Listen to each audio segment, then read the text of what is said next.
con un artículo relacionado al voleibol. Este artículo se llama Efectos de un entrenamiento de sprints repetidos en la fase de taponamiento isocárnico en jugadores de voleibol. Nuestro grupo está conformado por Wilmer Machuca, Sebastián Tejada, Edison Cardoso y quien les habla, Daniel Rojas. Este artículo tuvo como estudio la Universidad de Kurova, Escuela de Educación Física y Deporte, Balcali, Adana, Turquía. Lo encontramos en la revista brasilera de medicina Do Sport, volumen 24 del actual año. El objetivo que tiene este artículo es examinar los efectos que tienen los sprints repetidos en la fase de taponamiento isocárnico en jugadores de voleibol. Como primera instancia, en el artículo habla que durante el ejercicio incremental se puede determinar un umbral anaeróbico, pero entonces ahí en ese umbral anaeróbico se habla de unas variables fisiológicas no invasivas en relación al lactato en sangre. Como primera instancia tenemos la UV, que tiene que ver con el umbral ventilatorio. Aquí corresponde al aumento del dióxido de carbono. Como segunda instancia, PCR, punto de compensación respiratorio, es cuando hablan de respiración ventilatoria adicional. Estas dos fases se complementan y generan una nueva fase que es la ICB, o también llamada amortiguación isocárnica. Entonces en esta parte del ICB habla sobre el buffering, que es el taponamiento. El taponamiento tiene que ver con una fase que es la hiperventilación. La hiperventilación la podemos explicar como el aumento excesivo en la respiración, cuando inhalamos y exhalamos de una forma muy rápida, producto del ejercicio intensivo que se realiza en este artículo. Bueno, para rastrear el artículo científico nos basamos en una biblioteca electrónica científica en línea llamada Cielo. En esta pues usamos dos palabras claves como lo fue speed y voleibol. Speed porque pues nos queríamos basar en la parte de velocidad, y voleibol porque nuestro deporte específico es el voleibol. Bueno, procedimos a la búsqueda y en el quinto ítem encontramos el artículo. Su idioma original fue el inglés. En el abstract pues lo encontramos en inglés y en portugués. Y pues procedimos a su respectiva traducción para poderlo entender mejor y poderlo explicar. Bueno, uno de los autores que estuvo relacionado fue Mijailo Dimator, embajador de la República de Bulgaria en el Estado de Israel. Fue nacido en Sofía en el 61. Se graduó en el Departamento de Lenguas Árabe de la Universidad de Damasco en el 89. Trabajó como traductor en la sección árabe de Radio Sofía del 92 al 96 y se desempeñó en la Embajada de Bulgaria. Entre, digamos, uno de los estudios relacionados al artículo fue el siguiente, que estuvo relacionado en la Facultad de Educación Física, Academia Nacional del Deporte, Vasil Levski, Sofía, Bulgaria. Otro de los autores fue el profesor Samir Aydogan, los cuales tuvo gran peso en este artículo. Tuvo un doctorado en la Universidad de ACTEP, Medicina y Fisiología del 75 al 76. Tuvo un estudio en análisis de riesgos y prescripción del ejercicio en la Universidad de Fukuoka, Fisiología del Deporte en el 2011. En sus áreas de investigación, pues tuvo varias, pero se fundamentó más que todo en la fisiología del deporte. Hacia la información científica fue hacia el área básica de las ciencias de la salud, y en el área de investigación siguió su línea en la fisiología. Listo, en la metodología de nuestro artículo se escogieron 18 jugadores de la Liga Universitaria de Turquía, los cuales se van a dividir en dos grupos, un grupo experimental y un grupo control. ¿Listo? ¿Cómo se dividieron los grupos? Se tuvo en cuenta el tema de la edad, el peso y la talla de cada deportista. En cada semana se va a manejar 3 días por semana, los cuales son los lunes, los miércoles y los viernes. ¿Listo? En la intervención se va a trabajar con ambos grupos un pre-test y un post-test, los cuales se va a realizar en una cinta o en una caminadora, y se va a tener en cuenta que los ejercicios cardiovasculares y respiración por respiración para determinar lo que es el VO2 de cada deportista. Bueno, en la caminadora, cada deportista va a recorrer a 7 km por hora y cada minuto se le va a aumentar 1 km por hora. ¿Listo? Hasta que llegue al fallo del deportista. En la caminadora se va a determinar la absorción máxima del VO2 a partir de una intensidad progresiva. Se va a tener en cuenta que el ejercicio cardiopulmonar y se tendrá en cuenta la respiración por respiración. Al final determinaremos una maceta del VO2 y se va a tener en cuenta también los latidos por minuto o latidos por latidos del deportista según la edad. ¿Listo? Una vez tengamos estos datos, arrancamos con los sprints del grupo experimental. ¿En qué consisten los sprints? En la primera semana se van a manejar una tanda de 5 repeticiones de 20 metros.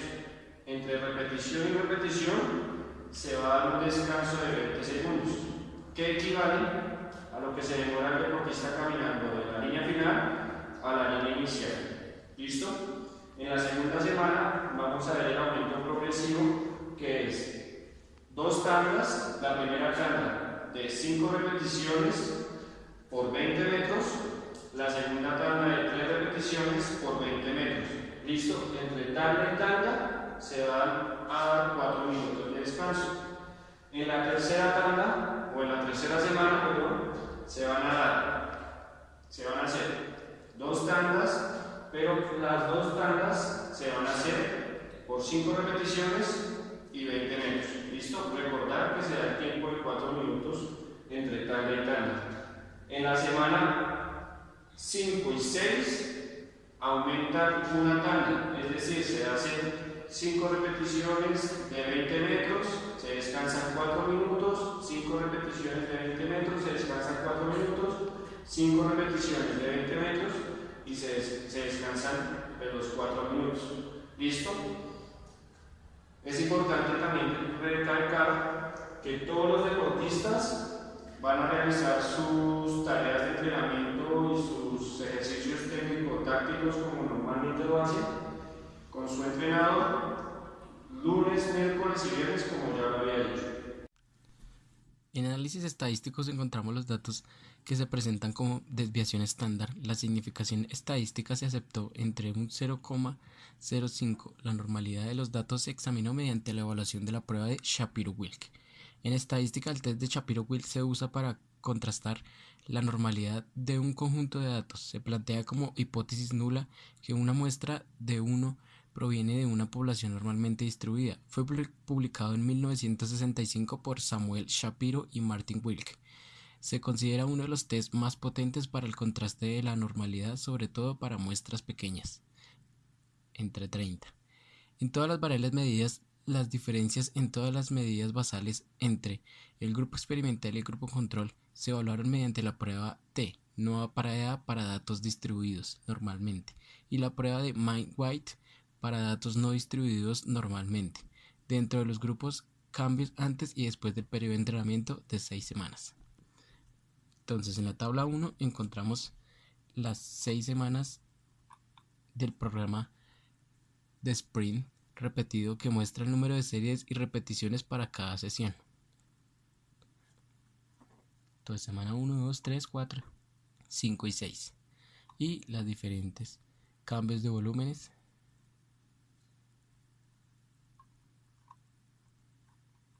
En la tabla 2 se analizó las variables fisiológicas correspondientes al umbral ventilatorio, punto de compensación respiratoria, valores máximos, taponamiento isocápnico y fases de hiperventilación hipocápnico de los grupos experimentales y control de lineal y base y después del periodo de entrenamiento de 6 semanas.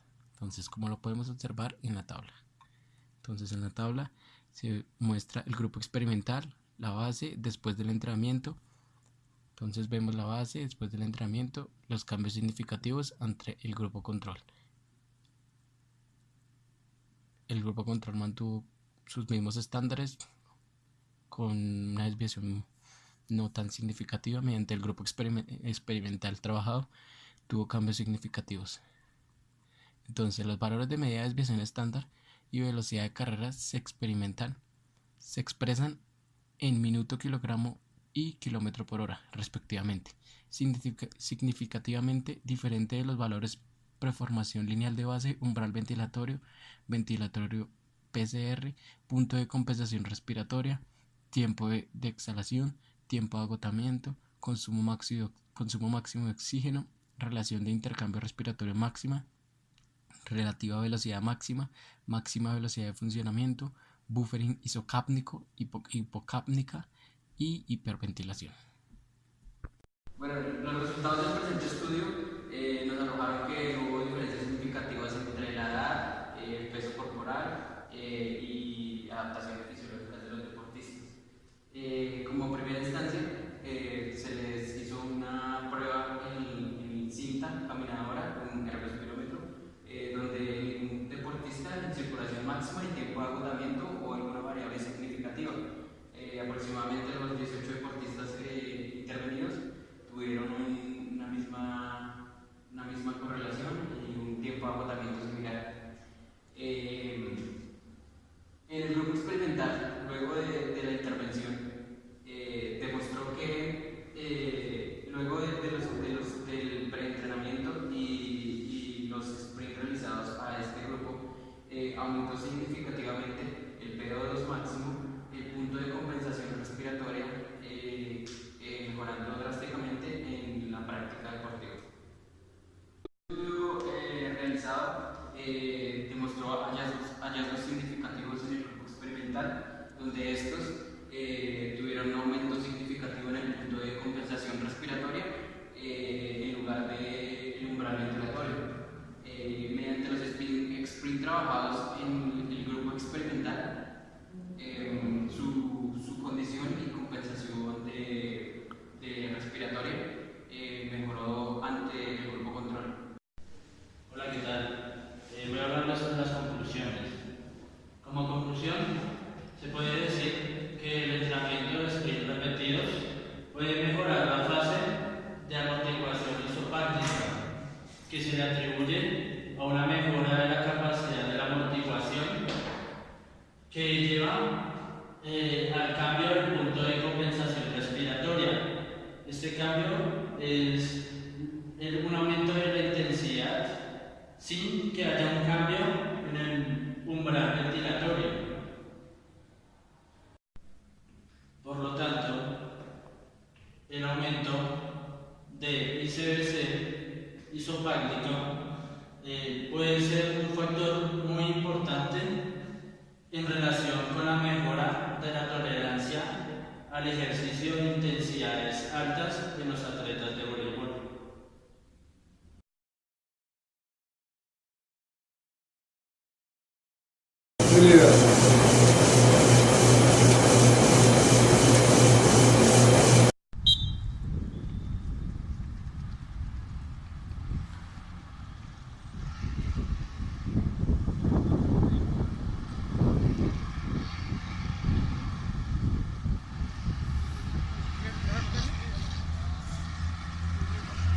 Sistemas de preparación.